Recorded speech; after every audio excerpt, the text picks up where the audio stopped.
Welcome to Road to Jakarta International Literary Festival 2021 Heroes Remaking History. Please notice our guidelines for Jakarta International Literary Festival YouTube channel viewers. Viewers are welcomed to subscribe to the Jakarta International Literary Festival YouTube channel to get notifications about the panel discussion schedule. Panel discussions will be held at Zoom meeting and linked live to the Jakarta International Literary Festival YouTube channel. Discussions will be held in English. Indonesian translation will be available on Jakarta International Literary Festival YouTube live screen. Questions and comments can be submitted via the live comment column or live chat on the Jakarta International Literary Festival YouTube channel while the discussion is in progress. Questions will be forwarded to the moderator to be mentioned to the speakers.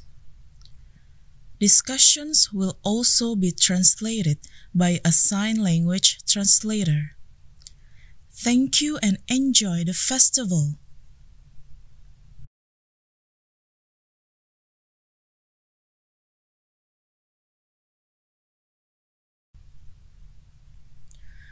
Welcome to Road to Jakarta International Literary Festival 2021 Heroes Remaking History.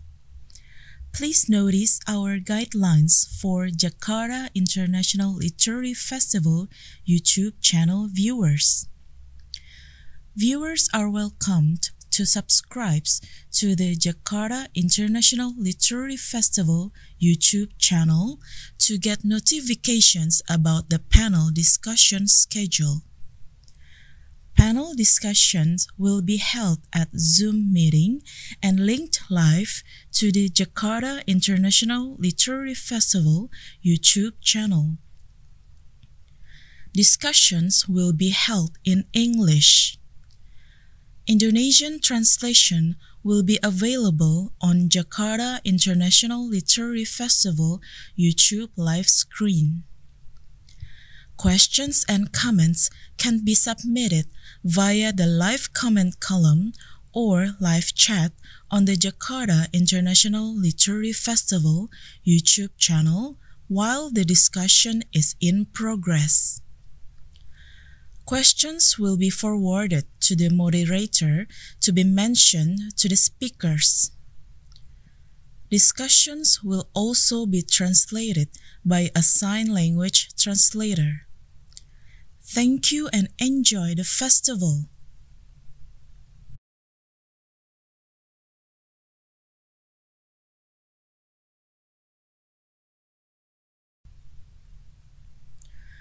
Welcome to Road to Jakarta International Literary Festival 2021 Heroes Remaking History. Please notice our guidelines for Jakarta International Literary Festival YouTube channel viewers. Viewers are welcomed to subscribe to the Jakarta International Literary Festival YouTube channel to get notifications about the panel discussion schedule. Panel discussions will be held at Zoom meeting and linked live to the Jakarta International Literary Festival YouTube channel. Discussions will be held in English. Indonesian translation will be available on Jakarta International Literary Festival YouTube live screen. Questions and comments can be submitted via the live comment column or live chat on the Jakarta International Literary Festival YouTube channel while the discussion is in progress. Questions will be forwarded to the moderator to be mentioned to the speakers. Discussions will also be translated by a sign language translator. Thank you and enjoy the festival.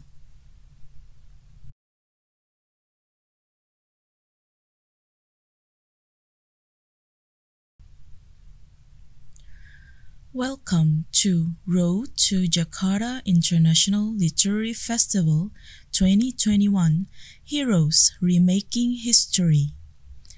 Please notice our guidelines for Jakarta International Literary Festival YouTube channel viewers.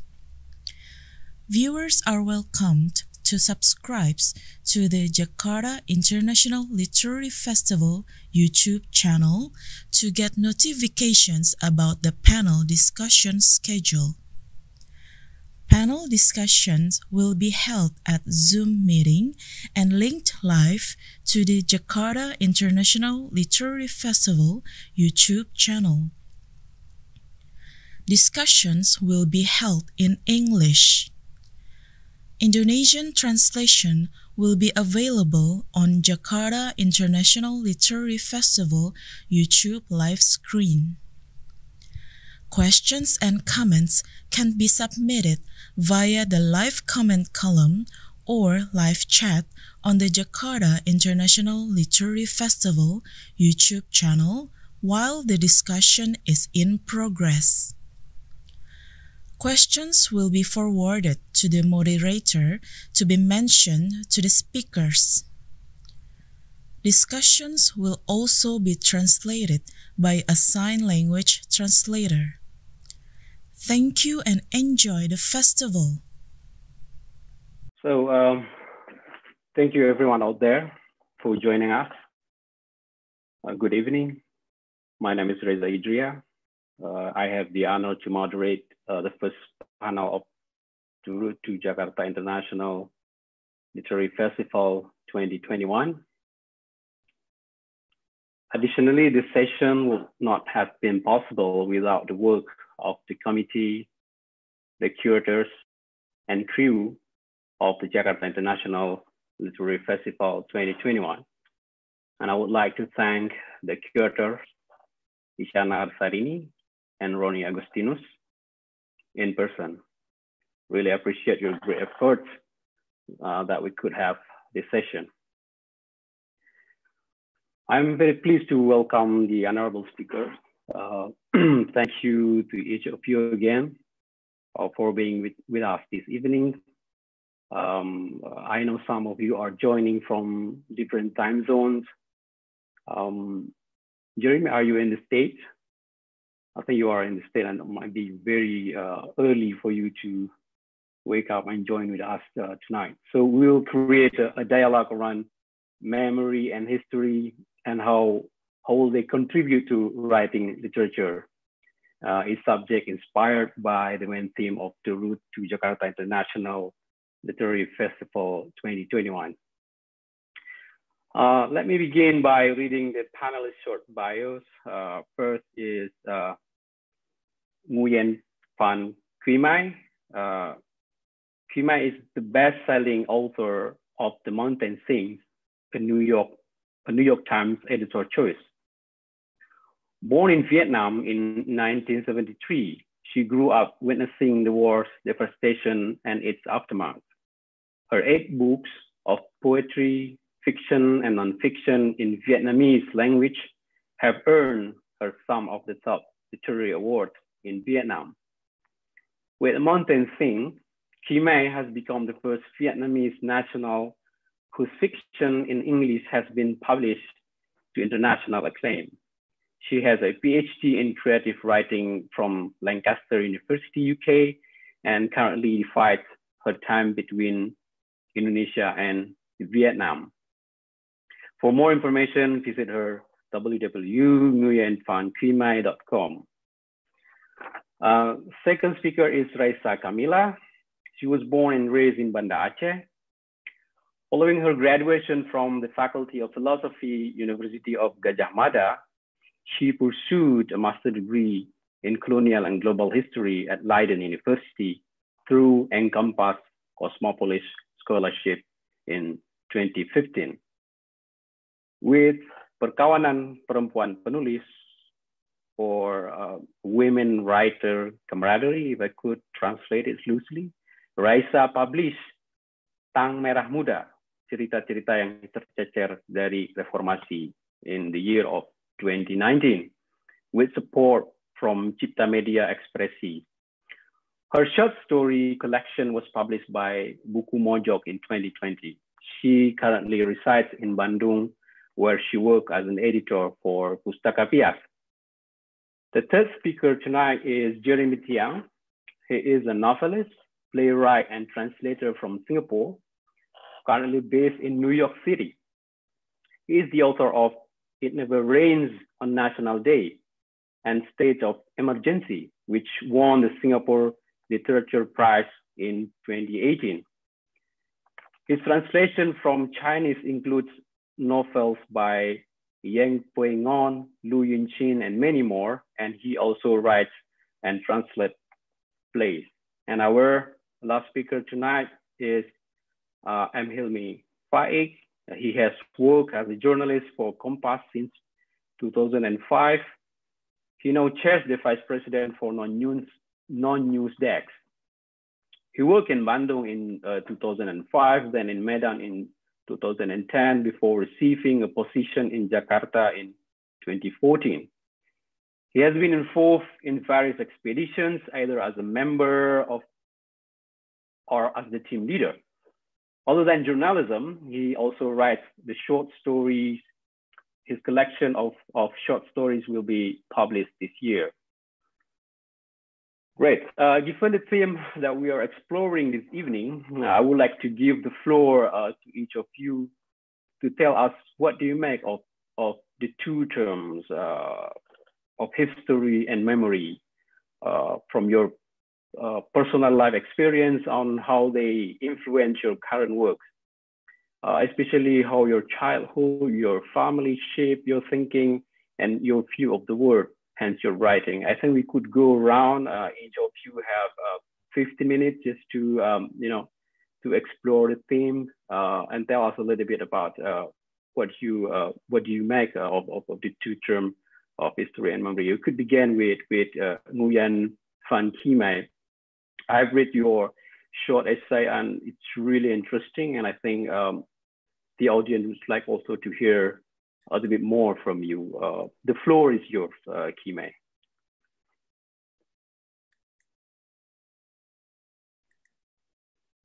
Thank you so much, Reza, for your kind introduction. Good evening, everyone. Thank you so much for having me here today. I'm very much impressed by the valuable support that the Jakarta government and the Jakarta Arts Council have lent towards literature. My appreciation to the curators and organizers of the Jakarta International Literary Festival 2020 who have worked so hard to put this wonderful program together. Thank you to our moderator and panelists whose wisdom and knowledge I treasure. Thank you everyone who's attending the event tonight and watching it later on. So tonight I would like to take you to Vietnam, my homeland, via a paper I have written for this festival. Is entitled History in the Memories of Vietnamese People. So my parents' villages are among my most favorite destinations. During my childhood years and my teenager years and until now, I have often gone there with my parents, with my husband, and later my children, and all by myself. I had to travel hundreds of kilometers to get to these small villages located in Ninh Bình and North Vietnam and in Nghệ An in central Vietnam. And my absolutely favorite thing to do is to sit down with elderly people and listen to their stories. Stories about the survival of Vietnam through our turbulent history. Growing up, I learned so much about my nation's complex history via these oral tales, tales that lived in people's memory, but were seldom featured in textbooks that I learned at school. So the storytellers that I listened to were old, and I was afraid that if I did not document their tales, some parts of our history would be forgotten. As Vietnam makes tremendous progress with its economic development in recent times, it seems the younger generation is no longer enthusiastic about inquiring into the past. So my latest work, The Mountains Sing, is the result of my many conversations with the ordinary working people of Vietnam. The novel was born out of stories told by open fires, in rice fields, at village temples, pagodas, in kitchens, or at family meals. This book honors the many people who shared with me their personal experiences regarding the major historical events of Vietnam, which include the French colonization of Vietnam, the Japanese invasion, the Great Hunger, the land reform, the Vietnam War, the subsequent subsidized economy period where we had to live under the American embargo. But more than historical events, this novel is about the human experiences of a fictional family, the Chun family, who had to bear the direct impact of such events. The Mountains Sing illustrates that a decision by a politician at an international or national level can have devastating consequences on normal citizens' lives. So my novel, The Mountains Sing, is told via the voices of two women, Grandma Diệu Lan and her granddaughter Hương. And this is what Grandma Diệu Lan tells her granddaughter Hương. If our stories survive, we will not die even though our bodies are no longer here on this earth. Grandma Diệu Lan is someone who knows that storytelling is not just for entertainment purposes. It is vital for a nation's survival and well-being. As in her words to her granddaughter, history will write itself in people's memories. And as long as those memories live on, we can have faith that we can do better. So throughout Vietnamese history, women play a key role in our storytelling traditions. It is the lullabies sung by grandmothers and mothers that enable Vietnamese people to become rich in our souls. It is women's bedtime storytelling that sends us into dreams filled with hope and imagination. I chose women as narrators in my novel to continue those rich traditions. So during the many centuries of wars and conflicts endured by Vietnamese people, it was our women who had to raise children, keep families together, and nurse injured relatives who include war veterans. Yet in most literature in English written about Vietnam, our women have often been dehumanized or exoticized. We are often seen as prostitutes, sexual objects, passive victims, as simple, stupid, opportunistic, as those who are absent of trauma, those who lack agency to stand up for our own opinions. So for thousands of years, Vietnam was the subject of foreign colonization, invasion, and domination.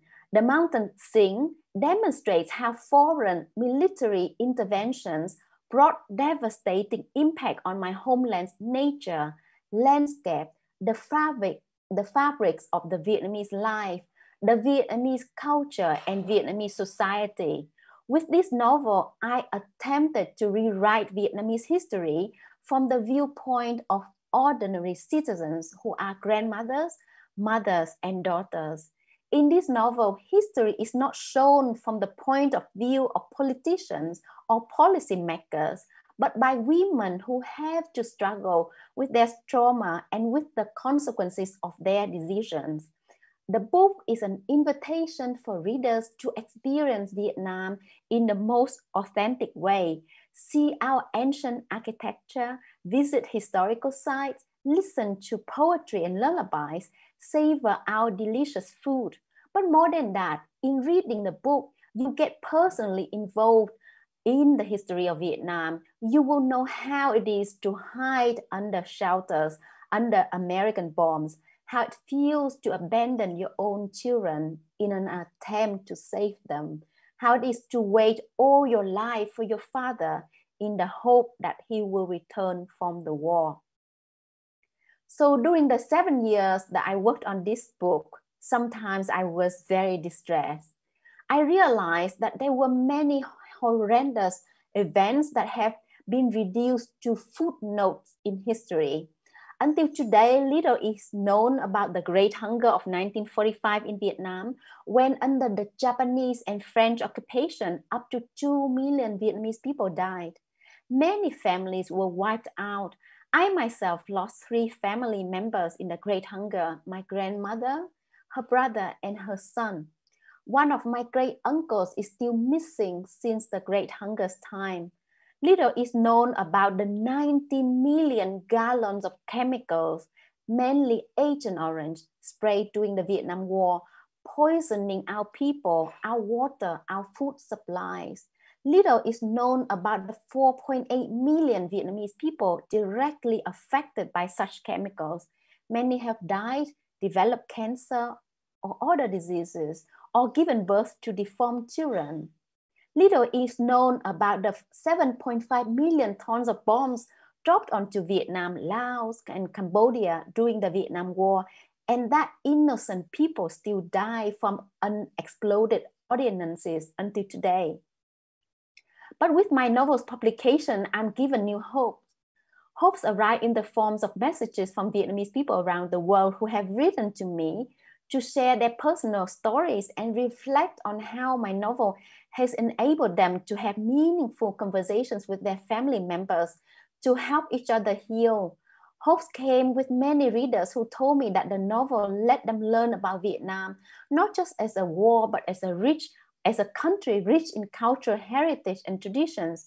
And hopes arrived in the many heartfelt conversations I had with veterans of the Vietnam War who were my family's enemies, but who are now working together with me in promoting peace. So I wrote The Mountains Sing to call for peace and for humans to love humans more. In the word of my narrator Hương, if people were willing to read each other and see the light of other cultures, there would be no war on earth. I'm very grateful to see peace now in my homeland, Vietnam, as well as in my host country, Indonesia. 3 years ago, in August 2017, I arrived in Jakarta. During my 3 years living here, I'm here because my husband works here, but I wrote, the Mountain Sing during my time here. So during my 3 years living in Indonesia, I have had the privilege of experiencing the rich storytelling traditions of Indonesian people by reading your books, experiencing your culture and literary festivals like this festival, and talking to your beautiful and hospitable people. And I have learned so much from you.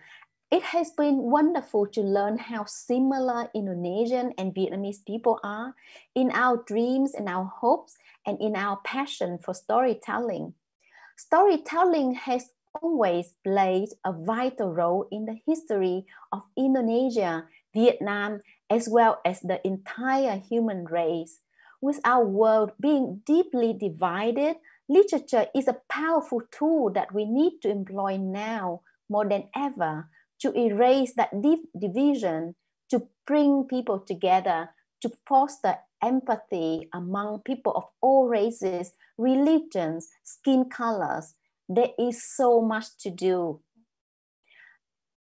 Let us writers, readers, and literary champions work harder together in promoting voices that are seldom heard, promote stories that are untold, promote inclusive and diverse literature. Thank you for giving me the chance to tell my story today. I'm deeply grateful to the organizer of this festival, and I look forward to fruitful dialogues and to listening to the papers of and the speeches of other panelists. And I would like to take this opportunity to thank Transit Bookstore, who has championed the Mountain Sing here in Indonesia. Transit Bookstore has both this you brought, to Indonesia, both the UK and US editions of my book. And I sincerely thank readers for supporting Transit Bookstore via obtaining copies of my novel. Thank you very much. And I look forward to answering your questions later on. Great. Thank you, Que Mai. Thank you for sharing us your really, really intriguing stories. Lots of going on out there in Vietnam, and to some extent I can feel it because I was born and raised in a place where war, civil war, and natural disaster also affected our society and also give lots of hardship for us to live in. And this is also a good a good transfer also to hear more from our next speaker, Raisa Kamila, who also shared the place with me in Banda Aceh before, the place for us to be born and raised here in Banda Aceh. And Raisa, it's your turn right now. Okay, I think you can also share us a little bit about how do you use memory and what you understand the importance of history in your creative work. The floor is yours, Raisa. Okay, hi, good evening, everyone. Thank you, Bang Reza, for introducing me. Thank you, Que Mai, for a very beautiful speech. I will also deliver my speech, but in Bahasa Indonesia. It's from my essay for this festival. So the title is Cerita Tentang Hari-Hari Sebelum Hari Ini. Which is in English would be stories about days before today. So yeah, I'll just begin reading. Sewaktu kanak-kanak, saya merasa hidup dalam isolasi. Berita-berita di televisi, koran, dan majalah hanya memuat berita-berita tentang konflik bersenjata yang terjadi di tempat tinggal saya, Aceh. Sementara meskipun siaran televisi menayangkan berita-berita kriminal di Bandung dan Yogyakarta, namun ada banyak siaran dan ulasan lain tentang kota-kota itu yang membuatnya tetap kelihatan seperti tempat yang menyenangkan. Dorongan saya untuk menulis awalnya muncul sebagai cara untuk keluar dari perasaan terisolir. Saya ingin bisa mengatakan sesuatu pada orang-orang di luar sana yang sedang menyimak berita-berita tentang konflik bersenjata bahwa ada banyak cerita lain dari konflik yang terjadi di Aceh, yang tidak melulu berasal dari perspektif simpatisan TNI atau GAM. Saya mulai sering mengirim cerita atau artikel pendek ke majalah anak-anak dan berusaha memiliki sahabat pena dari luar Aceh. Hasil dari keduanya nihil. Tidak ada artikel atau cerita yang dimuat, serta tidak pernah ada balasan dari calon sahabat pena yang saya kirimi surat. Saat itu saya memang merasa kecewa, tapi sekaligus juga penasaran. Oke, mungkin tulisan saya tidak cukup menarik untuk dimuat di majalah. Dan juga tidak cukup menyenangkan untuk ditanggapi oleh calon sahabat pena. Lalu bagaimana dengan orang lain yang berasal dari Aceh juga? Saya dan kakak perempuan mulai menelusuri berbagai rubrik surat pembaca di beberapa media massa langganan keluarga untuk mencari pengirim dari tempat asal kami. Tapi lagi-lagi hasilnya nihil. Bahkan di pengumuman pemenang undian bungkus pasta gigi, saya tidak pernah menemukan ada pemenang dari Aceh. Usaha untuk menembus isolasi membuat saya sempat menaruh harapan pada internet. Yang pertama kali saya coba di kantor pos Banda Aceh untuk mengakses laman milik penyanyi cilik Sherina. Tapi karena biaya yang mahal, serta lamanya waktu yang harus saya habiskan di bilik warung internet, harapan itu akhirnya kandas. Hingga kemudian pada tahun 2004, bencana gempa dan tsunami terjadi di Aceh, dan segala sesuatu tidak pernah sama seperti sebelumnya. Semua orang di luar sana tiba-tiba membicarakan Aceh dan berusaha menemukan cara untuk bisa melakukan sesuatu. Banyaknya korban tsunami membuat pemerintah pusat dan daerah bersepakat untuk mengupayakan penyelesaian konflik bersenjata. Kurang dari setahun setelah bencana, pihak GAM dan pemerintah Indonesia menandatangani kesepakatan perdamaian. Untuk kebutuhan rehabilitasi dan rekonstruksi, Aceh pun menjadi lebih terbuka. Saat itu, saya mulai menjelang usia remaja, dan selalu terpukau melihat pekerja kemanusiaan dari berbagai negara lalu lalang di tengah kota, mengenakan celana kargo, menjinjing laptop, mengalungkan USB stick dan menggenggam ponsel terkini sambil bercengkrama dengan orang-orang di pasar, pantai, barak pengungsi, dan warung kopi. Warung internet pun bertebaran, buka hingga tengah malam, dan berbeda dengan tahun-tahun sebelumnya, di saat itu kata kunci Aceh di mesin pencari bisa mengantarkan pada sekian banyak informasi yang dulunya terasa seperti rahasia. Tanpa pernah terbayangkan sebelumnya, keadaan isolasi yang dulu saya alami berganti dengan keberlimpahan informasi yang serba cepat, yang agaknya saya dan orang-orang lain di Aceh hadapi dengan kebingungan.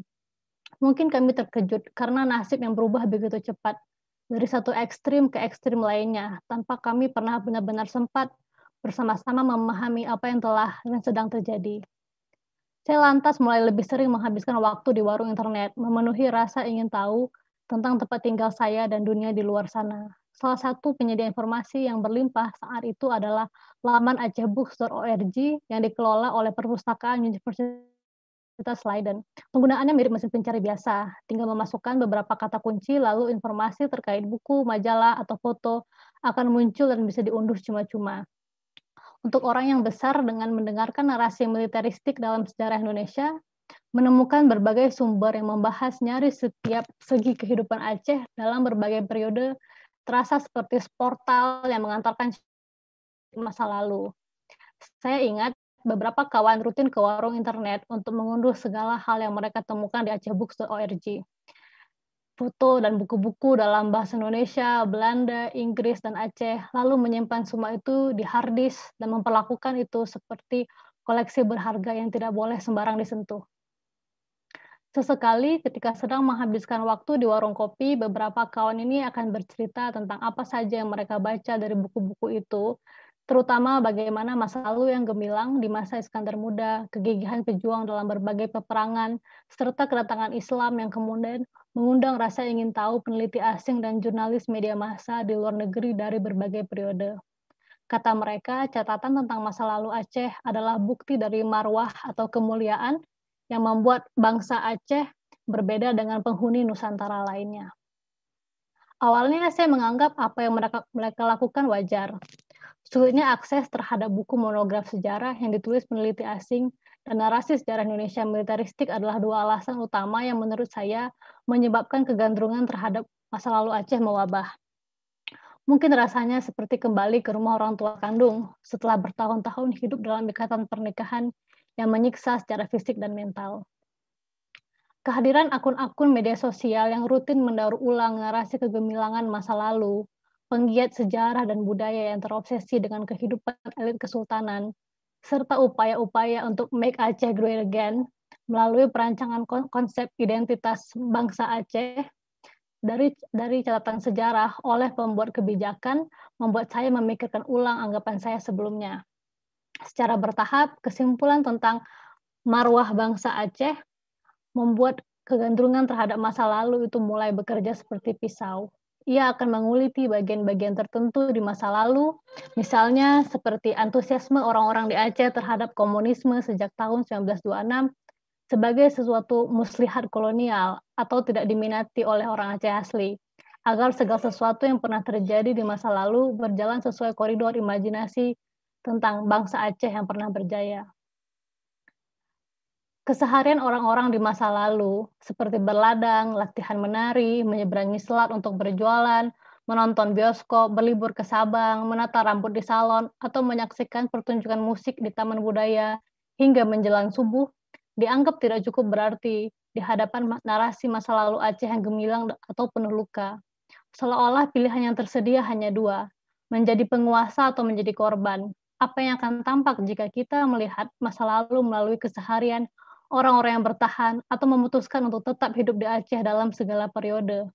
Seperti orang-orang Tionghoa yang selama 3 generasi membuka studio foto, nelayan yang selalu kembali dengan jala berisi atau tanpa tangkapan, pekerja di salon atau tempat pangkas, guru mengaji di Taman Pendidikan Al-Quran, tabib, pawang hewan, pendeta, kuli angkut pelabuhan. Sialnya catatan masa lalu dari media massa atau buku-buku monograf sejarah pun jarang merekam segala sesuatu melalui perspektif orang-orang biasa seperti ini. Gempa bumi yang disusul tsunami memang membuat orang-orang di Aceh terhubung dengan dunia luar. tapi di saat yang bersamaan juga melenyapkan jejak keseharian orang-orang biasa yang hidup di masa sebelum bencana datang, yang tersimpan dalam album foto keluarga, yang diingat melalui tempat hiburan dan olahraga, serta yang terekam di dalam kepala orang-orang yang pernah hidup di masa itu. Bagi orang-orang yang selamat dari tsunami, keseharian di masa lalu menjadi semacam kutukan. Hanya ada perang dan perbuatan dosa. Hidup sesudah bencana kemudian ramai-ramai dimaknai sebagai jalan penebusan dosa masa lalu. Polisi moral hadir nyaris di setiap lapisan keseharian, di rumah, perkampungan, sekolah, dan juga terlembaga dalam sistem pemerintahan. Mereka bersama-sama mengemban tugas untuk mengawasi gerak-gerik yang dianggap mencurigakan, menjerumuskan, atau mengundang pada perbuatan dosa, agar tidak ada lagi hukuman yang akan menimpa seisi kampung seperti gempa dan tsunami. Rasa-rasanya tidak kebetulan ketika pada periode ini pula saya pertama kali menulis cerita pendek yang berjudul Kenangan. Tokoh utama dalam cerita ini, Alia, adalah perempuan Aceh yang sedang merantau untuk kuliah di Jakarta, lalu kembali ke rumah keluarganya di Banda Aceh. Cerita bermula dari kegugupan Alia saat kembali ke Banda Aceh untuk menemui keluarganya dan melihat kota masa kecilnya hancur karena bencana. Secara berulang-ulang, Alia mengeluh sakit justru saat melihat segala sesuatu yang berubah di Aceh. Perjanjian damai yang sudah ditandatangani, tidak ada lagi jam malam, puing-puing sisa bencana pun sudah mulai rapi. Saat itu saya hanya membayangkan betapa hampa rasanya melihat tempat masa kecil hancur tanpa sisa, lalu berubah menjadi tempat baru yang asing. Saat membaca ulang cerita pendek ini di usia yang lebih dewasa, saya seperti menemukan gambaran mengenai emosi yang mirip dengan nostalgia, karena ia hadir dari masa lalu.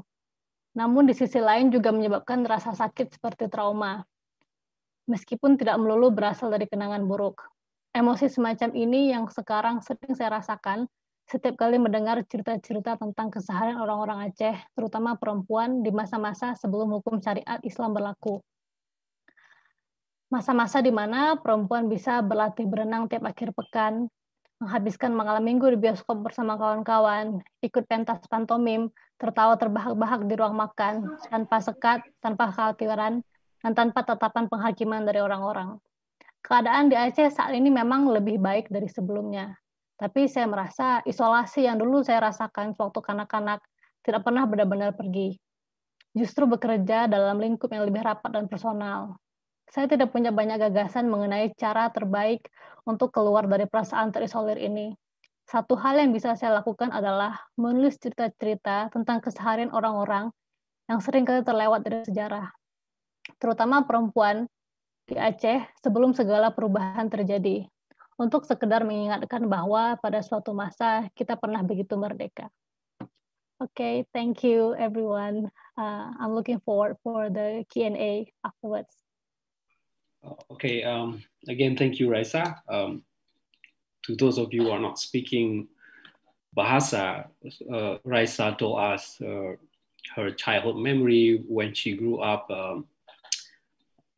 during her teenage, I think, in 2000 to 2004, Aceh was under military emergency. So under military law, Aceh had a blockage. So people literally living in isolation. So she was struggling with her older sister, trying to find correspondence friends, let's say, and then, but it was difficult for her at the time, like to hear from other people, even from like a peculiar person that she tried to write for. She never got a reply, and but things changed dramatically with the tsunami 2005, and then Aceh had the peace agreement. So it was a promise to have a better life in Aceh because with the coming of the peace situation, and then people could dream about a normal life. But then there's an irony that she tried to also raise up just now about the different kind of isolation now happening in Aceh with the implementation of Islamic law, where especially limited the presence of women in public, and she chose to write about about people, especially women, out of history. Like they actually deserve mention that they play a very important role even during the peace process, and then also they had a very wonderful time. Their memories live before the implementation of Islamic law, and in Raisa's work, that because they could laugh, they could go out freely, but right now it's just kind of dream, and they are experiencing different kind of isolation right now. But we'll have more discussion about that later on. We should move to the third speaker, Jeremy Tiang. Jeremy, the floor is yours. Tell us about the history and memory in Singapore.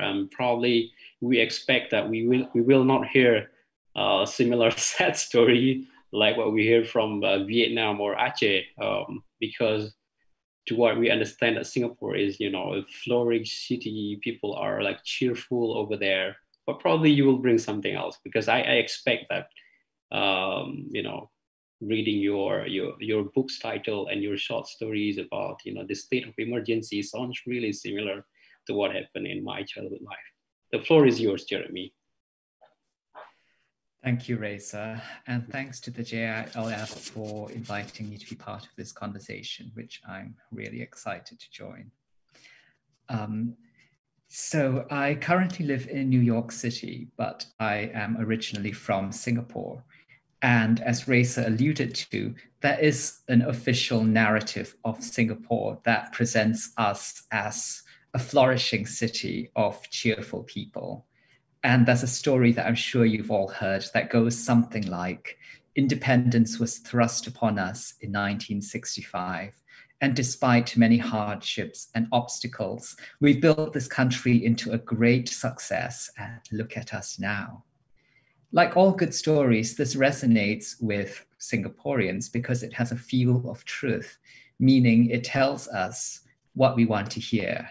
It tells us a story we want to hear about ourselves, that we deserve the prosperity we now enjoy, that we made it through sheer grit and determination and good governance, that we are unique and uniquely equipped to navigate the space we find ourselves in. This is a story that I guess you could say I write against. Why does it matter what story we tell ourselves about where we've come from? Because over and over, we see the past being used to justify the present. The stories we choose to believe about our origins help us to understand where we are now and how we got here. We are a species with a need for roots. We have customs and rituals that give us a sense of continuity with the past. As the joke goes, what is tradition but allowing ourselves to get peer pressured by dead people? And yet, those who came before us are always going to exert a certain pull. And it is through stories that we understand them, and in doing so, try to understand ourselves. I wanted to talk today particularly about my novel, State of Emergency, which was my way of excavating my own way through Singapore's past. As you probably know, the same political party has governed Singapore since independence in 1965, which is a very long time for one group of people to be in charge, and has allowed a certain consolidation of power, and more importantly, a consolidation of the narrative. I thought we were in danger of converging on a single story, and so I wanted to see what other stories existed in this space. Broadly speaking, I was looking at the history of leftist movements in Singapore, anti-colonialist acts, and detention without trial in Singapore and Malaysia. When I put it like this, it sounds like a history textbook, but I'm not a historian, and my method was not academic, but artistic. I started with the facts and turned them this way and that, wondering how else they could be arranged. As we all know, there is no single objective version of events. One person's righteous revolution is another person's unjustified riot. One person's government oppression is another person's strong leadership. I certainly don't pretend to be objective myself, and I think when you read the book, my subjectivity is clear. But I also didn't want this to be a polemic, to replace one singular story with another. And so I set myself the task of writing from different perspectives and inhabiting different points of view to get a more rounded view that way. Hence, the book is divided between 6 narrators in 6 different time periods. Jason and Henry are a father and son in the present day, which is around 2014 when I was writing the novel. And the son is a historian trying to make sense of this past. We also have Siu Li, a secondary school student at the height of the middle school leftist movements of the 1950s. Nam Tik, who survives the Batang Kali massacre, in which innocent Malaysian civilians were murdered by British troops, or I should say Malayan civilians, because Malaysia didn't exist as an entity then. He later grew up in a new village, basically a concentration camp set up by the British to stop civilians from aiding the communists, and finally joins the guerrillas in the jungle in the 1960s. Revathi, a journalist in 1970, tries to uncover the truth of the Batang Kali massacre, despite the denials of the British colonial government. And Stella, a Singaporean in the late 1980s, is one of the innocent people who was detained without trial by the Singapore government for more than 2 years for alleged communist activity. As you can see, I'm sort of touching on key moments of these periods in Singapore's past. But I also knew that I had to tell the stories of these big historical events from the points of view of ordinary people, which I sometimes think is a bit of a misnomer in that everyone is ordinary, or maybe no one is. But in any event, I certainly didn't want to suggest that politicians are extraordinary. So maybe a better term would be, I wanted to tell the stories of the powerless, but not the completely powerless. I wanted to chart a middle ground. I'm not saying I would never write these things, but in this book, I didn't want to have either government officials in smoky rooms discussing the future of the nation, but I also didn't want to have completely hapless people just trying to lead their lives as bombs rain down on them. Both of these are valid stories, but I felt I had heard them before. And what I wanted to look at was the stories of people who do not have the ability to affect events in any significant way, but try nonetheless to make a difference, and whose actions collectively make up the sweep of history. For Siu Li and Nam Tek, this means joining the Malayan Communist Party and going into the jungle as guerrillas. For Revathi, it means fighting her government to get to the truth. And for Stella, it means social work, trying to make a difference, which unfortunately is misconstrued as communist activity and gets her detained by the government. All of these things I'm talking about, I think, make sense if you know Singaporean history, but otherwise might seem nebulous, but I hope in the context of the novel makes sense. In other words, I wasn't writing a history textbook, but I did want there to be enough historical context so that someone who didn't know the historical background would be able to pick up these facts while situating these people within it. Raisa brought up the difference between history and memory, and I think that's what I called, when I was writing this, the big picture and the small picture, which I think when you're writing this sort of novel is something that the novelist has to keep in mind.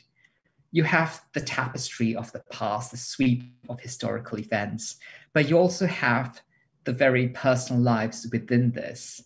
and people just doing what by their individual lives is the best they can, even as events beyond their control have profound implications for them. And so I needed to get acquainted with both. First, there were the facts, which I don't wish to fall into stereotype, but I am one of those Singaporeans who was very good at studying. And so I kind of relaunched myself into that and had copious notes, looked at all the books, read as much as I could of what had already been written and recorded. But I also knew that recorded history was not going to be the full picture, and that there were other pieces of the puzzle. And these pieces were known as the personal. Now, luckily, a lot of the work had been done for me. There are copious oral histories in the Singapore National Archives, which I had access to, some of which are transcribed, some of which you can listen to online, which was very convenient. There were also some that were considered sensitive, that I had to get permission for, that I had to go down and listen to in person. But I absorbed as much of this as I could, of people's individual stories. And I also talked to people.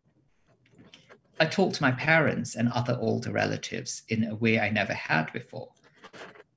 And it wasn't just the big questions of what was it like to live in those times, what were you going through, what were you thinking?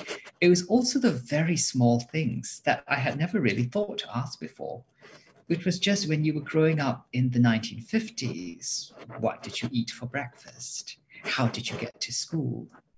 What did you do for fun? And these were the things that often surprised me. I think I had my own imagination of it, and I had picked up things from bits and pieces that we talked about, but there were also details that they had never shared with me, and that I was really pleased that writing this novel gave me a chance to explore.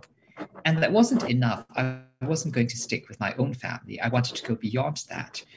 And fortunately, I was living in Singapore at the time, so it was very easy to go around Singapore finding sites of history, to get the bus to Malaysia and Thailand, where I explored a new village in Malaysia and the peace villages in southern Thailand, where the former communists live. And I was just walking around, talking to people. Like Que Mai, I particularly talked to older people, those who'd experienced things before I was born, to hear and record their stories and to learn about what life was like back then from their point of view, which often surprised me by the gap between that and what was in the history books. I picked up a lot of things in this way that informed the texture of the novel. Through all this, I was in close contact with a friend, Ume Balasingam Chow, who is the co-author of Singapore, a Biography. And because she's both a historian and a fiction writer, I very much appreciated her perspective. And one of the things she said that really stuck with me was the importance of materiality. When you're in a particular historical moment, not just what's happening, but what do you smell? What do you taste? What do you hear? How does the air feel on your skin? And I was walking around being very aware of this. My mother is Malaysian, so we would go into Malaysia twice a year when I was a child to see relatives. And as I went on my research trips, I felt I was getting in touch with that side of my past all over again and picking up certain visceral moments that I try to replicate in the book. There are certain images, such as a hawker dunking a plate in a bucket of water to clean it, that I really wanted to create and to imagine the type of bucket, the melamine plate, what it all smelled like as I was writing this, so that it would infuse the writing not just with the fact of what had happened, but with a kind of sense memory, which is something that I picked up in a previous existence, I suppose. Before I started writing, I was an actor. I trained at drama school in London. And one of the things we spent a lot of time doing was sense memory exercises, which was a kind of acting technique where you go back to a moment in your past and not just remember it, but remember being there. Try to find a particular thing a sound or a touch that brings you back to that moment. So you have an emotional response to it, which might sound a bit mystical, but I think that's really about getting past the defenses of the mind and accessing a kind of deeper consciousness. And that's something that I wanted to get to in my writing, to have the big picture of the past, the facts, which are, there are certain historical facts that are not disputed, others that are contested, others that can be interpreted differently. But there are these things which I thought of as the scaffold. And then within that, the personal moments that I wanted to get as far into as I could, to talk about the lives of each individual narrator from the inside, so that you knew not just what they were going through, but what it felt like. And that's this dichotomy that I wanted to keep going, the big picture and the small picture, to keep it moving, to look at all the parts of the story and what each person is going through within it. There's a story about the cover of the book, which I wanted to share. A lot of people, actually a surprising number of people, come up to me and say, is that a picture of your parents? Is that a picture of your family on the cover of your book? Which is very intriguing, because the actual story of this cover is that during a very early marketing meeting, two of the publishing house staff were just told to stand against a wall, and someone took a quick picture of them just as a mock-up for the cover. And then as it turned out, everyone liked it. So they just put a filter on that and went, okay, this is your cover now. And if you look at it closely, they aren't actually in period clothes. They are, it looks plausible, but actually those are clearly 21st century outfits. And yet, somehow this has become a part of the story. I'm sure many people who haven't had the chance to ask just kind of vaguely assume that's a picture from the period I'm writing about, the 1950s or 60s, or that these people are somehow connected to me, even though the book isn't actually about my family. And that's, I guess, a sign of how we construct our own narratives when there's an absence, and the hunger for stories that we feel when they're not there. That's a space that I wanted to fill. I wanted to close by reading out the epigraph of the book, which comes from Walter Benjamin's thesis on the philosophy of history, in this case translated by Harry Zone. He says, the tradition of the oppressed teaches us that the state of emergency in which we live is not the exception, but the rule. And that's where the title of the book comes from. And also the idea that crisis points are not necessarily natural events, but sometimes can be created or exploited to serve certain purposes. I could equally have quoted another section of Benjamin's writing, in which he says, to articulate the past historically does not mean to recognize it the way it was. It means to seize hold of a memory as it flashes up at a moment of danger. And he goes on to talk about how we have to make sure that history does not become a tool of the ruling class. And I think that's why we write about history. It's so that history does not solely become the province of the powerful, and to show that other readings and other stories are possible. Thank you. Thank you so much, Jeremy. That was beautifully laid out, and it also strikes me how much I don't know about Singapore. I mean, given the historical background that you are stressing in your talk. Both of my daughters were born in Singapore, so I spent quite some time in Singapore, basically, but I really don't know that kind of story. I was drawn in the so-called grand narrative, as you just mentioned. I mean, yeah, I'm trained as an anthropologist, so we tend to complicate the term. So that's why when I divide it between the memory and history, and then is there any personal memory, basically, and because some anthropologists try to deny there is the so-called personal memory, because because memory is exercised in language, and language is social. So then there's no personal about that. It's social memory. But we can talk about that more later on. We should move to our last speaker tonight, Mas Hilmi Faiq. Yeah. I'll give you the floor, Mas. Oke. Terima kasih, selamat malam semuanya. Terima kasih Mas Reza. Terima kasih juga untuk Mbak Isana dan tim yang memungkinkan acara ini terselenggara. Apakah PPT saya akan di-share atau tidak? Nah, kalau enggak, saya akan bercerita. Saya sudah membuat PPT untuk presentasi yang berjudul Sejarah sebagai Pintu Masuk. Sebenarnya ini bercerita tentang bagaimana kita atau jurnalis atau Kompas dalam hal ini melihat sejarah itu. Bahwa kita berkeyakinan tidak ada hal baru yang terjadi di dunia ini. Semuanya adalah pengulangan. Maka dari itu, pengulangan-pengulangan itu harus kita pelajari, harus kita pegang nilai-nilainya sehingga kita tidak kaget, tidak gagap ketika sesuatu hal yang sama itu terjadi. Nah, kadang juga di satu kesempatan yang lain kita lupa dengan sejarah sehingga kita terpuruk. Inilah yang kemudian saya pakai dalam liputan-liputan ekspedisi. Yang salah satu contoh penting adalah lanjut tentang ekspedisi teh. Lanjut lagi, ini sudah. Nah, ke sini dulu. Kompas itu punya nilai penting yang selalu diwacanakan. Pertama adalah hati nurani rakyat, amanat hati nurani rakyat.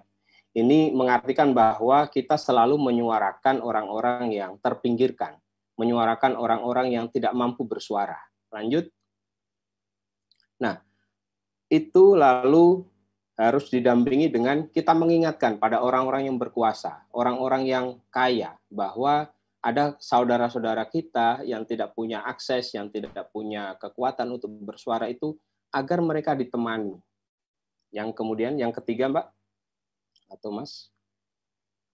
Nah, kebaikan-kebaikan itu atau cara kita menyuarakan suara-suara yang terpinggirkan itu harus didasari dengan transendental. Humanisme transendental artinya tidak hanya mementingkan kepentingan-kepentingan manusia, tetapi juga ada nilai-nilai ilahiyah di situ. Ada nilai-nilai transenden yang kemudian itu membuat manusia menjadi lebih utuh ketika hadir di dalam sejarah. Yang keempat adalah reinventing Indonesia. Reinventing Indonesia artinya kita percaya bahwa Indonesia itu mempunyai nilai-nilai luhur. Kita punya 668 bahasa, punya 1.340 suku, dan masing-masing suku dan bahasa ini mempunyai kearifan lokal, mempunyai nilai-nilai luhur yang saat ini barangkali hilang, tidak diingat. Nah, inilah tugas kita sebagai jurnalis untuk mengemukakan kembali bahwa nilai-nilai luhur itu selalu relevan. Globalisasi kita pandang sebagai sebuah fenomena, tetapi kita juga harus mengingat bahwa globalisasi itu adalah hal-hal yang lokal berlaku global. Maka nilai-nilai luhur itu harus kita angkat sehingga menjadi nilai-nilai global. Kira-kira begitu cara pandang kita melihat sejarah itu. Lanjut. Nah, ini terimplementasi dalam beberapa liputan jangka panjang ya. Misalnya ekspedisi teh itu kita jalankan hampir setahun. Ekspedisi alat musik itu setahun penuh. Ekspedisi batik juga setahun, dan ekspedisi cincin api itu juga setahunan. Nah, kita mulai dari ekspedisi teh yang paling baru. Ekspedisi teh ini berangkat dari kegelisahan kita. Bahwa teh itu, teh Jawa terutama, teh ini cuma ada di Jawa dan di Sumatera, itu pada tahun 35 itu pernah dikenal di Eropa. Bukan hanya dikenal, bahkan sudah ada mereknya di situ. Orang-orang bilang antara lain preangertih, artinya teh dari tanah Sunda. Nah, kemudian pada saat itu kita masih dijajah Belanda tentu saja ya, dan Belanda lah yang kemudian punya inisiatif untuk membuka ladang-ladang teh, membuka kebun-kebun teh itu. Pada tahun 2004, kalau kita singkat sejarahnya, Indonesia itu berada di urutan kelima negara pengekspor teh terbesar di dunia setelah Sri Lanka, Kenya, India, dan Cina. Sekarang terus melorot. Bahkan terakhir saya dengar sudah ke urutan kesekian belas. Dengan kata lain bahwa kita tidak memegang sejarah itu sebagai sebuah pelajaran dalam konteks teh. Apa yang terjadi ternyata? Ternyata kita tidak mempunyai inovasi-inovasi.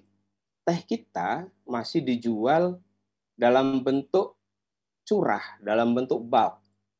Bayangkan teh itu yang kita minum tiap hari itu kalau diekspor harganya cuma 2,1, 2,3 dolar per kilo. Padahal kalau sudah dikemas, harganya itu sebenarnya bisa berlipat-lipat, bahkan bisa sampai 10 kali lipatnya.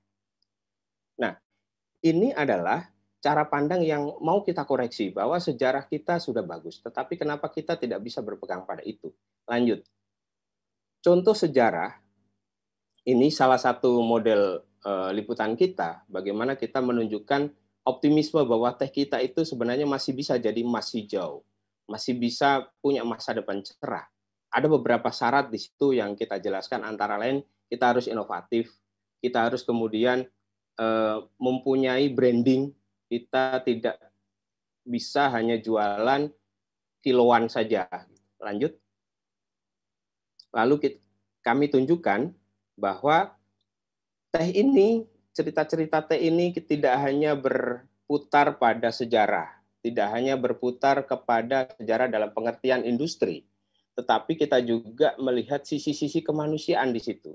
Cerita-cerita kemanusiaan. Misalnya begini, ada prasangka yang sangat misoginis, ada prasangka yang sangat patriarkis bahwa pemetik teh itu suka dandan, bergincu, berbedak, wangi ketika hendak berangkat kerja. Itu dicurigai sebagai bagian untuk menggoda laki-laki lain, menggoda mandor dan sebagainya. Ternyata tidak. Nah, itulah kemudian saya mengutip tadi Napoleon Bonaparte bahwa sejarah itu adalah peristiwa-peristiwa yang disepakati oleh banyak orang. Nah, sementara pada saat yang sama ada orang-orang yang tidak bisa bersuara, maka kita memberi panggung kepada mereka. Apakah benar bahwa gincu itu bagian dari itu tadi? Bagian dari erotisme dan sebagainya. Ternyata mereka berkisah, kita ini mau ke kebun teh itu sama dengan mau berkunjung ke saudara. Teh itu makhluk hidup. Ketika kita dandan segar, dandan cantik, berperilaku baik, maka teh itu juga akan memberi sikap yang baik kepada kami sebagai pemetik. Dengan demikian, hasilnya akan bagus. Nah, gincu, bedak, itu tidak berhenti di situ. Mereka juga kadang-kadang ngaji berzikir sambil memetik daun teh. Dengan demikian mereka ingin memperlakukan teh itu sebagai makhluk hidup yang layak untuk dihormati, yang layak untuk diperlakukan sebagaimana layaknya makhluk hidup yang punya perasaan. Nah, narasi seperti ini itu dalam sejarah teh nyaris tenggelam, sehingga kita perlu angkat. Inilah yang kemudian kami hadirkan dalam ekspedisi Teh Nusantara, berkisah tentang sisi-sisi kemanusiaan dan juga sisi industri, serta mengukur kira-kira bagaimana masa depan teh Indonesia. Lanjut. Sisi yang lain adalah kita masih soal misalnya jenamah atau brand dan sebagainya. Kita tunjukkan bahwa pada tahun 1893, tahun 18 abad ke-19 akhir-akhir, itu teh sudah sangat dikenal di negeri sana, di Eropa, di Belanda, dan sebagainya. Itu karena ada narasi. Mereka tidak hanya jualan teh, tapi membawa serta gamelan. Sari oneng namanya. Gamelan ini masih ada sekarang di Sumedang. Nah, dari teh itu, orang-orang Belanda sudah paham, harus diceritakan bagaimana mereka memetik, bagaimana mereka menikmati teh di tanahnya, di tanah Pasundan, di tanah Preanger itu, dan kemudian bagaimana itu bisa dihadirkan teh beserta gamelan. Dengan begitu orang akan lebih tertarik karena ada narasi. Nah, inilah yang kemudian kita ingatkan bahwa kita butuh narasi tentang teh. Tidak bisa teh itu hanya dijual sebagai komoditas, tetapi harus disandingkan dengan cerita, disandingkan dengan dongeng, disandingkan dengan sejarah yang relevan. Nah, misalnya tadi gincu bedak itu kalau disandingkan dengan teh gitu itu akan mempunyai nilai lebih. Taruhlah begini. Teh ini dipetik oleh ibu-ibu yang begitu tulus memperlakukan teh, berzikir, dandan, dan kemudian tersenyum. Maka teh yang Anda minum ini sebenarnya mengandung banyak kebaikan. Nah, narasi-narasi seperti ini sebenarnya sangat laku sekarang ini kalau kita bisa mengemasnya dengan cantik. Tanpa tahu sejarah begitu, narasi ini tidak akan bisa ditangkap dengan baik. Akhirnya ya begitu, kita hanya pasrah pada tengkulak, pasrah kepada permainan balai lelang yang kemudian membuat teh jatuh. Harganya hanya 2,3, 2,5 itu sudah setinggi ya, dolar per kilo. Situlah kemudian kita melihat bahwa sejarah sebagai pintu masuk itu sangat penting untuk mengingatkan kembali. Lanjut. Ini hasil dari tadi yang tentang gamelan, bisa dilanjut lagi. Nah, selain teh itu cerita tentang komoditas dan juga narasinya, teh juga bisa dijadikan sebagai wisata.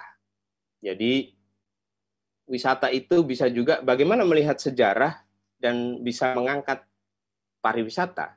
Misalnya kita bisa cerita tentang Bosca.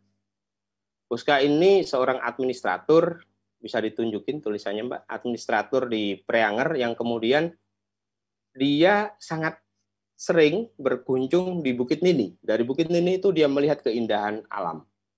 Hamparan teh yang hijau, senja hari, juga matahari terbit. Disitulah kemudian dia menemukan kenyamanan hidup dan bahkan akhirnya meninggal di situ. Karena menemukan bahwa dia dan teh sudah menyatu. Nah, keindahan yang dialami Bosca itu bisa dinarasikan menjadi sesuatu daya tarik pariwisata. Bisa menarik orang untuk merasakan sensasi yang dirasakan oleh Bosca. Ini kan belum tergarap dengan baik. Dan kita tunjukin seperti itu, bahwa masa depan teh bukan hanya di komoditas, tapi juga bisa di pariwisata. Lanjut.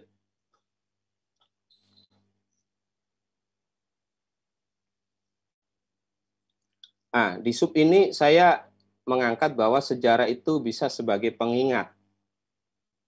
Lanjut saja, Mbak. Ini sudah. Artinya begini, bahwa peristiwa-peristiwa yang kita alami tidak selamanya menyenangkan. Kadang juga itu terjadi peristiwa yang kelam. Salah satu contohnya adalah konflik Ambon yang terjadi pada tahun 99. Lanjut.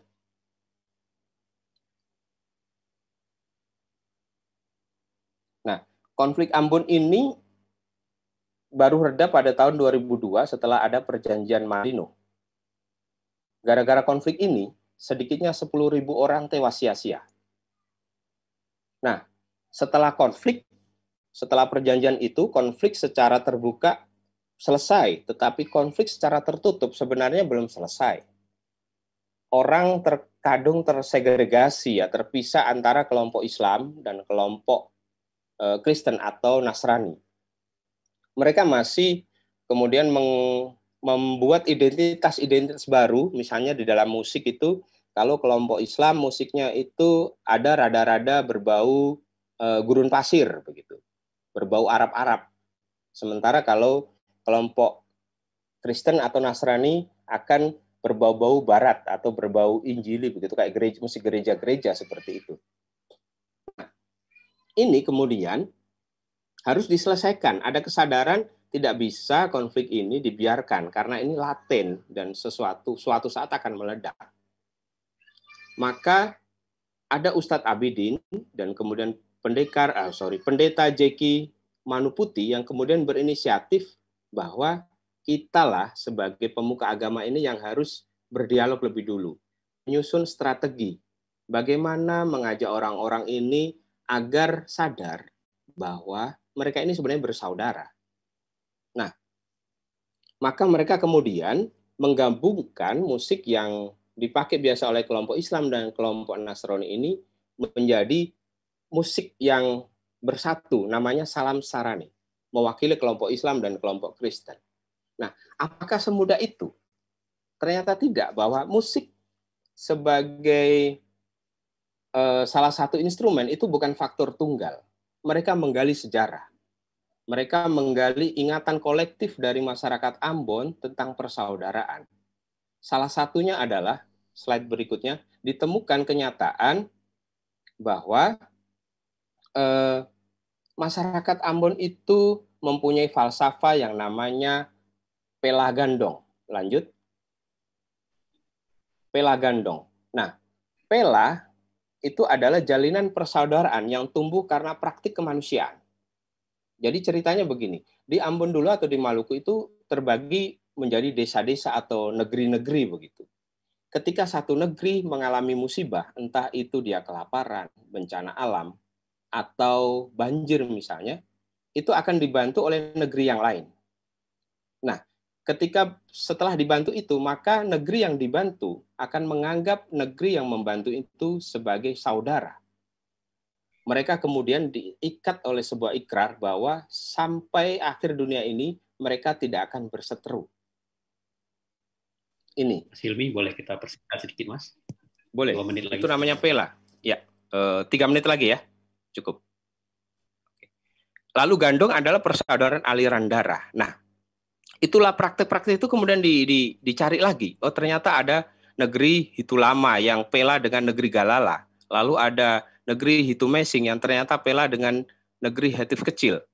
Nah, Hitulala dan Hitumesing itu negara warganya banyak kan Muslim. Sebaliknya Hetif kecil dan Galala berpenduduk Kristen. Ketika diingatkan seperti itu, kemudian mereka menyadari, oh ternyata kita salah. Kenapa kita berantem? Itu faktor yang pertama. Yang kedua adalah sebelum konflik itu sanggar-sanggar sebenarnya campur baur agama Islam, agama Kristen, dan tidak pernah masalah. Kerinduan mereka terhadap sejarah untuk berkumpul-kumpul itulah menjadi salah satu modal sosial untuk mereka bersatu. Dan sampai sekarang mereka aman. Oke, yang terakhir saya akan bercerita tentang ekspedisi Cincin Api. Lanjut saja. Singkat saja, ekspedisi Cincin Api ini saya kebetulan ikut yang ekspedisi Toba. Bahwa di Danau Toba itu warganya atau di Samosir tidak pernah tahu bahwa dulu itu ada gunung api di situ. Letusan yang paling muda adalah 74.000 tahun, kebayang sih memang. Banyak orang lupa, itu wajar. Tetapi kemudian dari sejarah itu kita ingatkan bahwa Pulau Samosir itu adalah epicentrum dari dapur magma. Dan sampai sekarang pulau itu masih naik turun. Artinya sewaktu-waktu akan bisa meletus. Secara ilmiah kajiannya begitu. Nah, dengan begitu kita mengorek sejarah, kemudian terjadilah mitigasi bencana. Kita tahu risiko-risiko yang harus ditanggung ketika hidup di daerah bencana itu. Itu kira-kira presentasi singkat saya, dan nanti akan kita lanjut dengan pertanyaan jika memang ada untuk saya. Begitu Mas Reza, terima kasih banyak. Thank you, Mas Faiq. Mas Faiq proposed to approach us to use history first as the gate. Because, as a journalist, he's been involved in so many expeditions and writing about different themes, but using history for him is a way, to explore more, because he was using a quote from Napoleon Bonaparte that history is kind of consensus from people, but from everything, from every object, from every point that we can approach, there is a sideline of history that, if one open eyes and then wanted to dig more, then we will have something more to tell for people. And economically also, it will be interesting for the government, for the government perspective, to use it for kind of tourism side, and so on and etc. And he was using example from the history of tea culture, because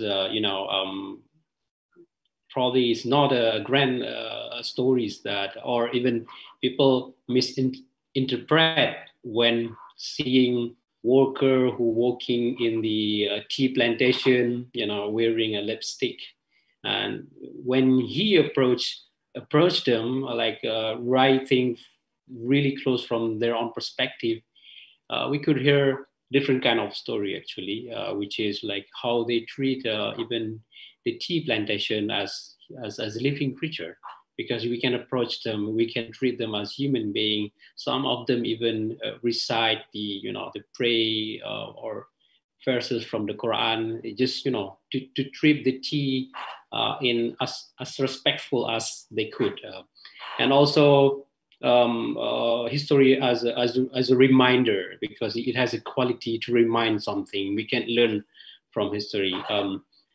Great, I think we have a very limited time left. We have 15 minutes, and then we are open for Q&A. And I have also seen from the chat box there is a question, and I think this question could be answered by all speaker. So from many history of our memory, what kind of stories like words to be translated into language that could be accessed by many people, and how important actually to learn or to understand, to know stories of people who living far away, let's say like the Eskimo, or yeah, he gave an example like people in Eskimo or masyarakat Mandinka. I have no idea where's the place for that. And or is it only important to bring the story that has a very close relation with our personal life? So I think I will return to Que Mai, like to respond to that question. Que Mai? Yes, thank you very much for this great panel. I learned so much today about the history and the culture in Indonesia. I mean, the representation about the presentation about the tea culture history is so new to me and so fascinating. And Aceh, I mean, I haven't been there. I want to go there this year, but because of the pandemic, I haven't been there. So I'm really grateful for you, Raisa, for taking me there via your presentation. And yes, so everyone is just so excellent. Thank you so much. So to answer your question, I'm a translator myself. So I believe in the role of translation in opening new windows for us that enable us to look into other cultures. For example, I could translate Jean-Marie's novel about Singapore for Vietnamese people to know more about Singapore, because like we travel to Singapore, but we don't know these stories that you try to uncover for us. So I think, it's hard to choose what type of stories to translate. I think it has to depend on the choice of the translator, because just, a work of to do the job well, a translator has to be moved by a story. It's not just about the message, but it's about the emotion and how you can connect with it and how you can bring it alive in another culture. And I think, the question is great in the sense that, as translators, we need also to discover untold stories. We don't go for the mainstream stories. We find hidden gems, in our literature. So for example, I mean, Indonesia has so many ethnic groups. One of the presentation mentioned about hundreds of ethnic groups. In Vietnam, we have 54 ethnic groups. And a lot of them, they don't have stories published in Vietnamese literature, because, a lot of their storytellers don't speak the mainstream Vietnamese language. And they don't have writers that have the same privileges as those who speak, the Vietnamese language and who write in Vietnamese language. So I think, and this question prompts me to look into the work that I translate, and maybe to kind of to help promote, stories written by our minority groups, because I hardly, I haven't done anything with that at all. Thank you. Right. Thank you, Que Mai. But before I go around to let other speakers to respond to that question, I would also like to announce to the audience, those who are on following this session from Facebook, the committee, the Jakarta International Literary Festival Committee also announced that we have a gift for the audience. We'll pick up one question, and then the rest of the crew will follow with with your address, and then we'll send you a gift. But we'll pick up one question from the audience later on. Okay, I will go to Raisa. Would you like to respond to the question from Ahmad Fauzi, Raisa? Okay, hi. Yeah, I will try to keep my answer short. So I think, well, because I'm not a translator, I'm an editor, so I cannot really, say what kind of story or what kind of history of memory should be translated. But I believe it's really important to bridge different experience, different realities outside of our own to understand not only ourselves, but also the world we live in. So like Mas Ahmad Fauzi asked, is it important to know the history or the story of people in Eskimo or the indigenous people of Mandinka? I think it's important because I mean in each particularism that we live in, there's I believe there's the underlying universalism that maybe we don't know or maybe we have not yet discovered. So I think that's how literature works. So we can understand each other. It's a kind of dialogue. So and for the question about is only personal history that is important. I think in the context of Indonesia, what we experience is different because our national history is very distant from our personal life. We only know about heroes and villains, about wars, occupation, but we have no idea about how people live their life, how people adapt to changes. So I think in the context, if we're talking about the context of Indonesia, I think we need to personalize the national history so we can understand better, like, what happened to my grandparents, what happened to my family, what happened to them in this, maybe in the 1965 event, what happened to my parents, maybe for people in Aceh, maybe during the military operation. So, because those histories are always presented by the state according to their own interests. So I think the act of personalizing the national history is like, it's like questioning those kind of authorities. Thank you. Yeah, great. Thank you, Raisa. Jeremy. So like Que Mai, I'm also a translator, and I also seek out stories that we don't have in the English language. I translate from Chinese. And the more I do this, the more I seek out voices that need to be brought to a different set of readers, the more I discover unexpected correspondences and connections. And the more I think it is impossible to draw a circle around a certain place or a certain series of events and say, this has to do with me and everything else doesn't have to do with me. I think everything does, and everything is connected. My novel is set in Singapore and Malaysia, but within the first few pages, we're actually in Indonesia, because you cannot talk about Singapore's journey to independence without talking about Sukarno's policy of confrontasi.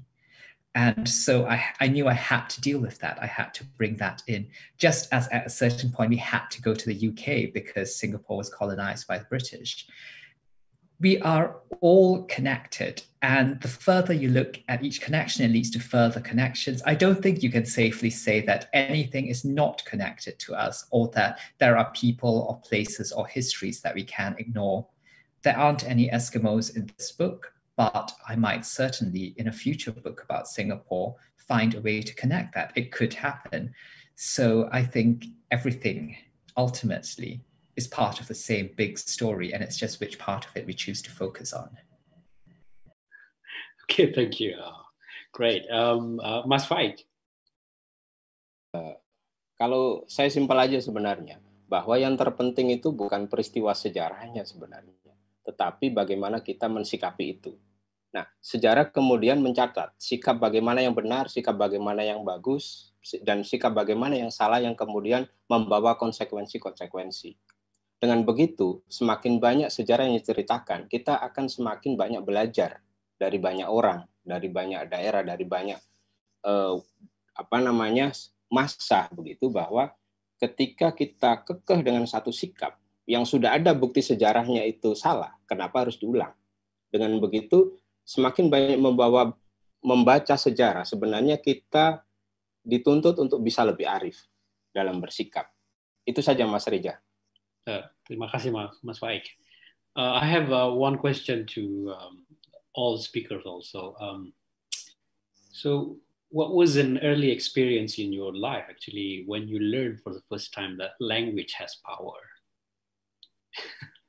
Maybe I will start with you, Jeremy. Well, as it happens, I grew up in a household with a lot of languages.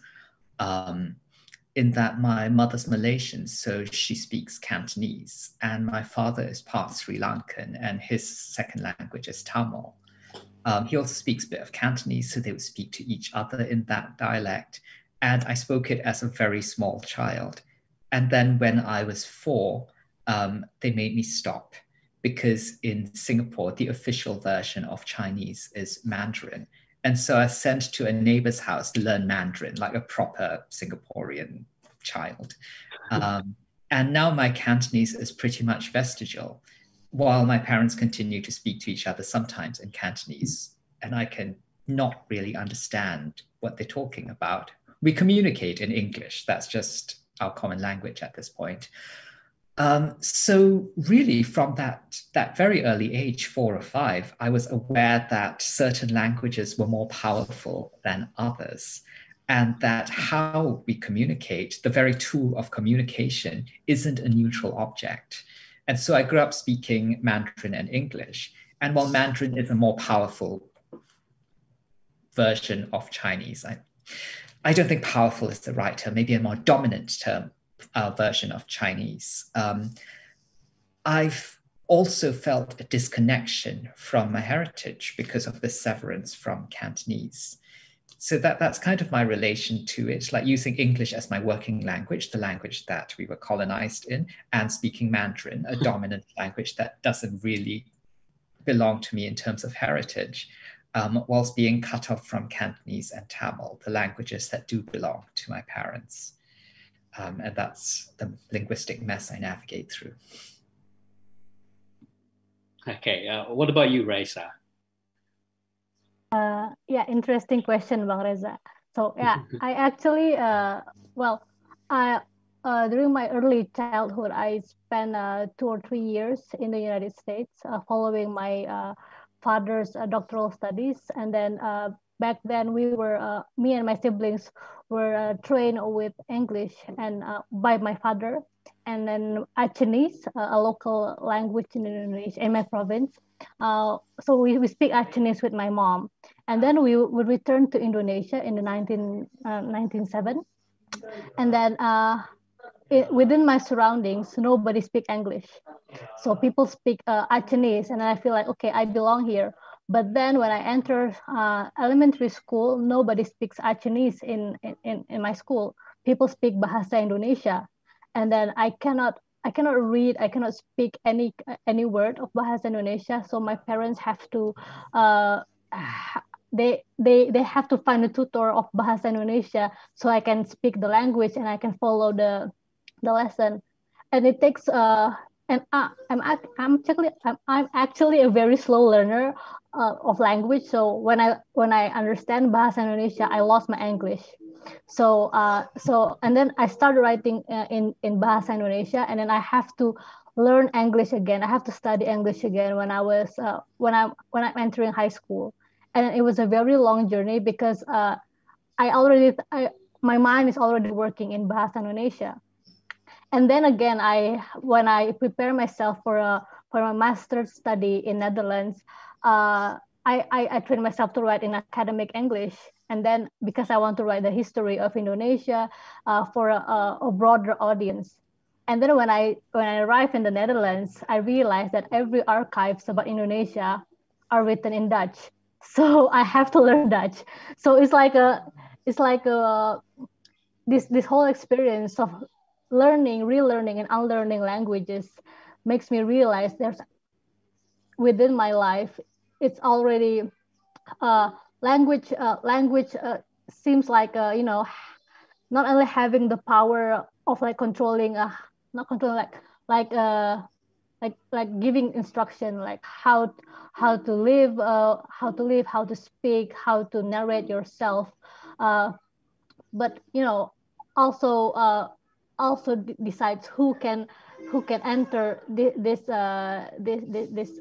who can enter this space of producing knowledge, and who can enter this conversation. So in order to so if I want to be an academic, if I want to be a writer, if I want to be part of this conversation about the colonial history of Indonesia, I have to understand the language of the colonizers. I have to understand English as an international language, and then as someone whose brain capacity is limited, I have to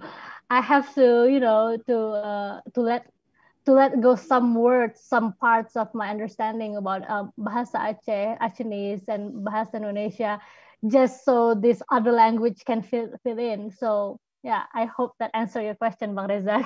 You're so humble to answer in that way.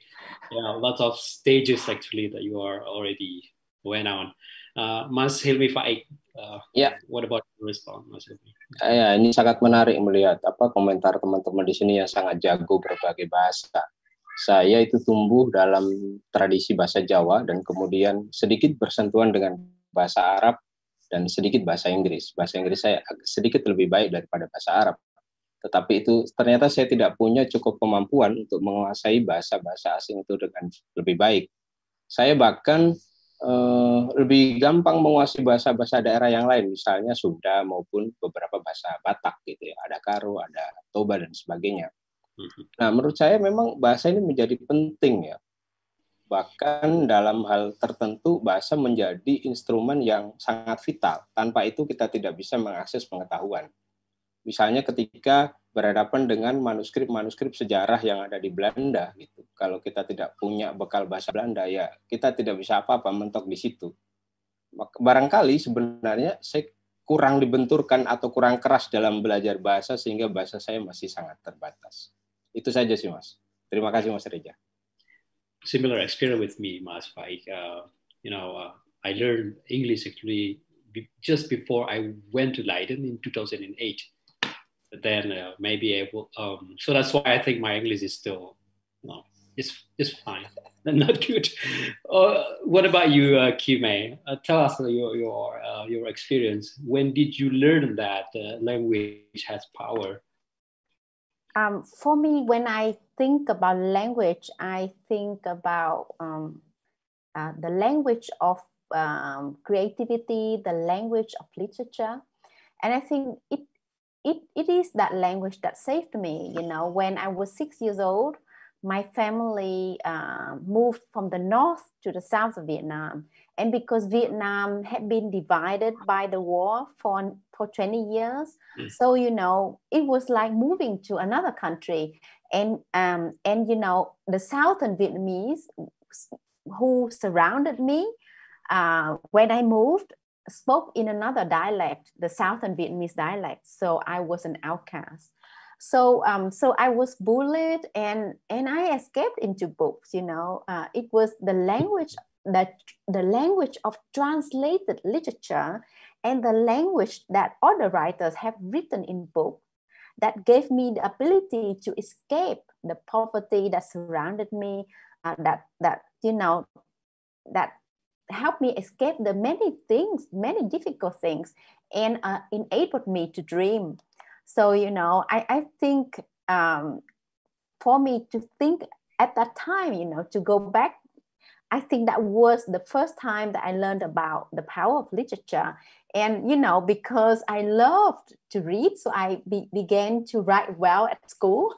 So that gave me some type of power for among my classmates. They began to look at me differently because I could write and express myself.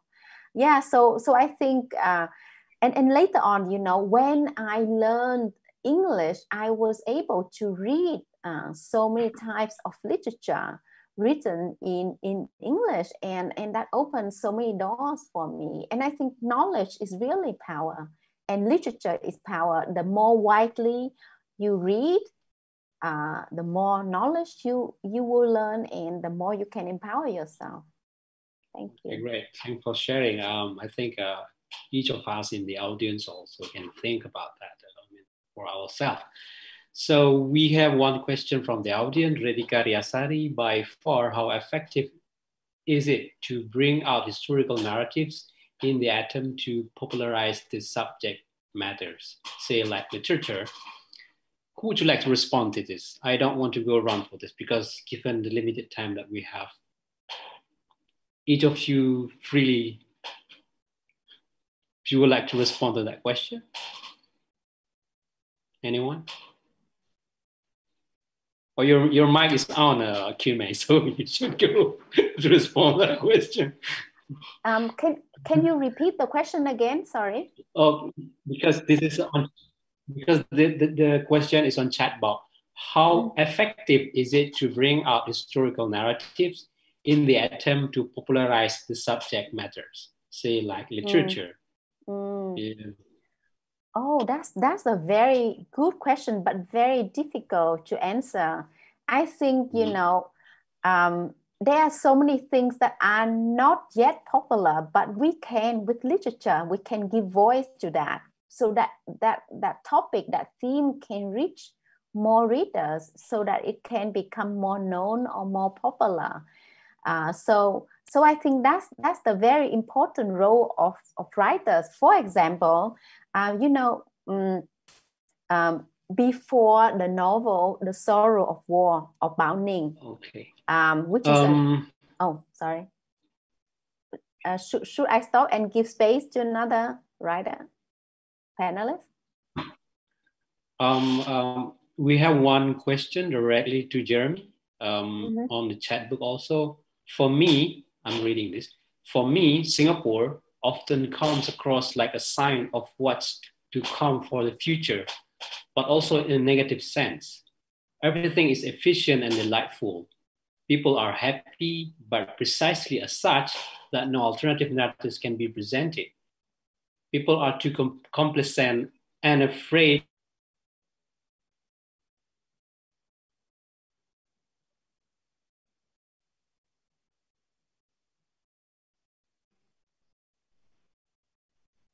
Is Mas Reza freeze?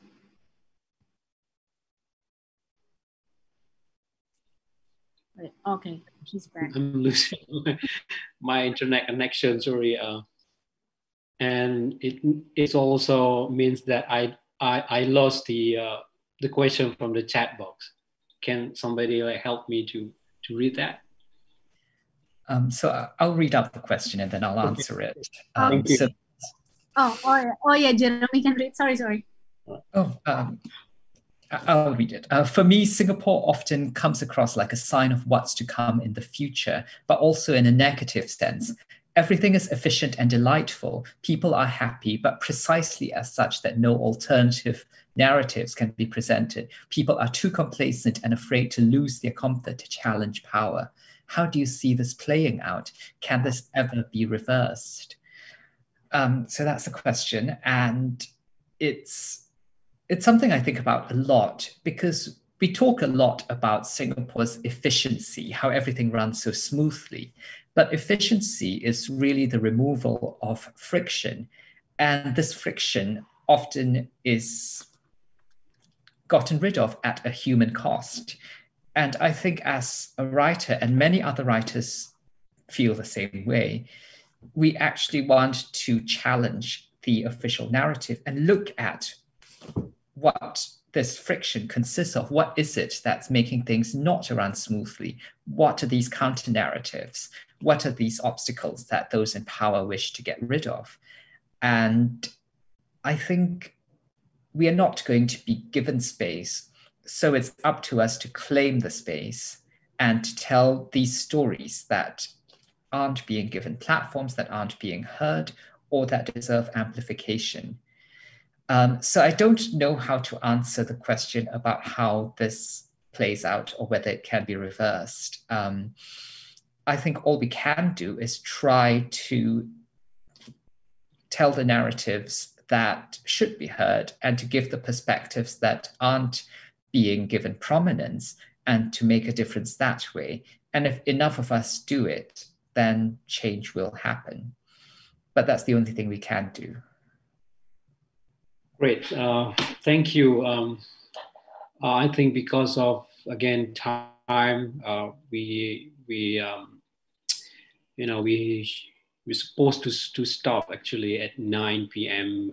Indonesian Western time, but we already take about 11 minutes more than that.